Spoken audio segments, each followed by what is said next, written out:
Hi, all.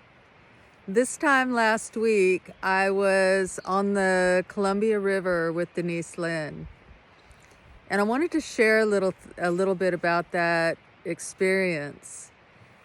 I arrived there with my heart blocked. And what I mean by that is that I had something heavy on my heart, and I couldn't figure out what it was. And And so my heart is what I run everything through. It's my main discernment tool. If something is a yes and I ask my heart, if I ask, is this a yes for me? My heart will just, it'll blossom.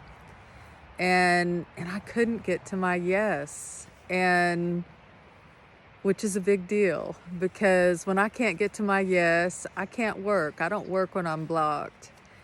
And I spent so much of March. March was a really sticky month for me spiritually, and I know it was for a lot of people. And I believe the reason things are it feels like it's amping up, but maybe it's not amping up. It just feels like everything's kind of being pushed to the surface right now. And so I arrived there with this kind of a disconnection from my heart.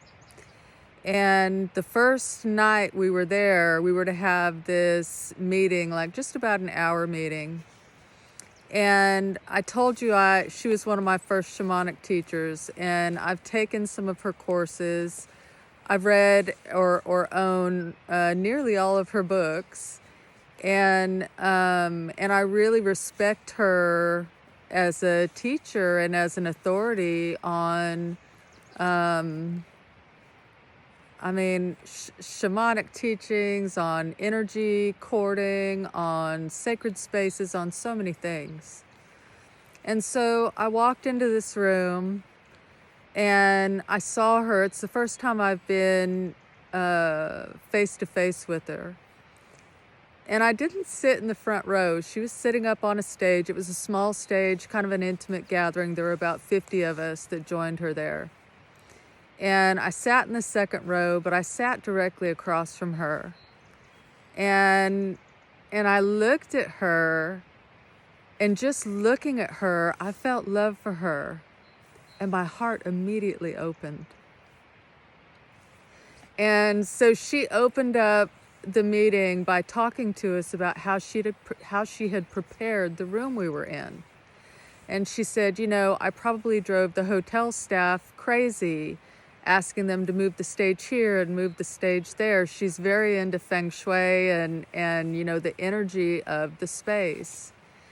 And then she talked about how she had personally cleaned every chair that we were sitting in, and that she had prayed over it and blessed the chair.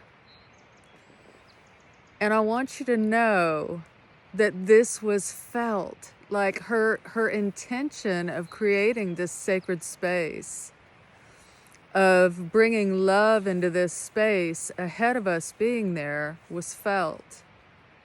And her heart, she's been doing this for 56 years. And her heart and her field is so coherent.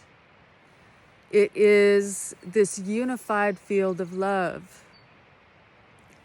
And I recognized that her field was so coherent in love, it was so unified in love, that when I sat down there within a few feet of her, when I sat down in this space, this sacred container she had created for this group, my being had no choice but to come into coherence with love.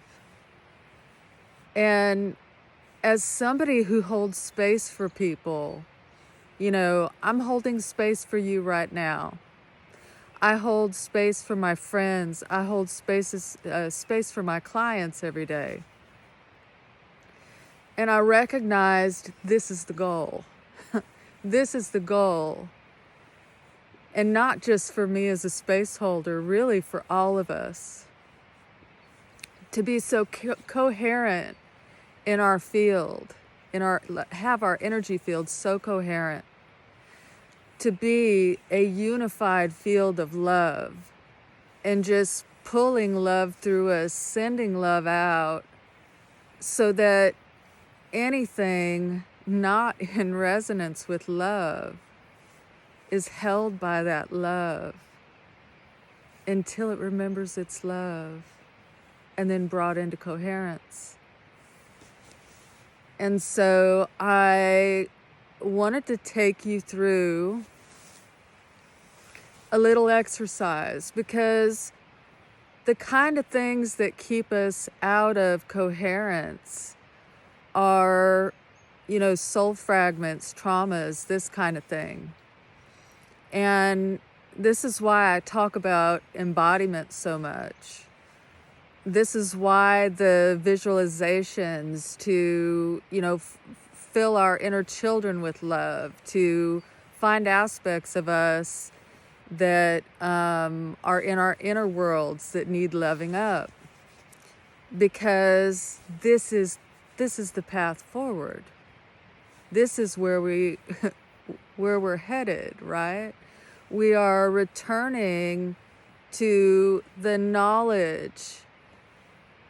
And I don't mean just head knowledge. We are returning to this knowing in our being that we are loved, that we are love.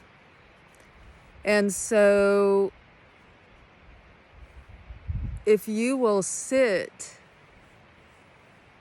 and get quiet and ask Spirit to bring to mind any time in your life that you left, any time in your life that you dissociated or sent a part of part of yourself away to keep it safe. Shock, if you think of any times in your life that you were shocked. Maybe you were shocked by a dissolution of a relationship, or shocked by betrayal in a friendship, shocked by the death of a loved one. There's so many different ways we can be shocked. Shock is a powerful tool for dissociating. This is why we are being shocked over and over and over right now. If you look out into the world, if you look at what they're sending to us or sending at us 24/7, it's shock. I had this discussion with a couple of people over the last week that remember, back when the U.S. went to war in Iraq, the shock and awe, right? Because the beings that benefit from us being fragmented, that benefit from us dissociating, know well the tool of shock, the method of shocking us out of our bodies, right? So ask Spirit, ask God, your higher power, to show you when you left. Think back in your life. When was I shocked? When have I been scared? And as these memories come up, try to see yourself at that place in your life, at that age, in that moment. And see yourself from the observer. You don't have to go back into the shock. You don't have to go back into the pain. But see yourself as the observer. See yourself in your current form. And go find those shocked parts of you. Go find those betrayed parts of you, those fearful parts of you.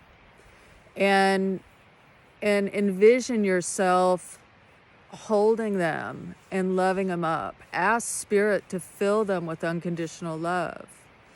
If you are not a visual person, you can just, finding these times, remembering these times where you have been shocked. Just ask Spirit that part of you, that part of your being be filled with unconditional love and brought back into coherence, integrated back into your field. And the more of us that do this work, the more of us that are actively pursuing wholeness, that are actively working on becoming that unified field of love, eventually we're going to cover the planet, right? We're going to be the unified field of love. That's really what we are. We've just forgotten it, That's what this is about. That's why we're here. We're here to remember that we're part of the unified field of love.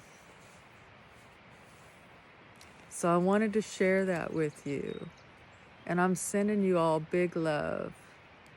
And I'll see you soon.